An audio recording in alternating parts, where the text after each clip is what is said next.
Ydych chi gyd wedi gorffan ysgrifennu rhestr o eiriau dathlu a dôl? Gwych, da iawn. Rwan ta, da ni'n mynd i ddefnyddio geiriau o'r rhestra yma i orffan cerdd. Rwan ta, dwi wedi cychwyn ysgrifennu cerdd rhestr o'r enw Ar y diwrnod dathlu dôl. Rwan ta, dwi wedi cychwyn y bennill gyntaf. Be'n mynd i ddarllen ni?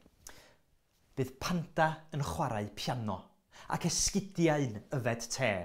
Bydd teisennau'n gwisgo hetiau ac yn canu dros y lle. Rwan ta, dyma'r bennill gyntaf. Dwi eisiau chi ddefnyddio'r geiriau ydych chi wedi ysgrifennu yn eich rhestra chi i gario y gerdd yn ei blaen, ychwanegu un bennill bach arall neu ella 2 bennill bach arall.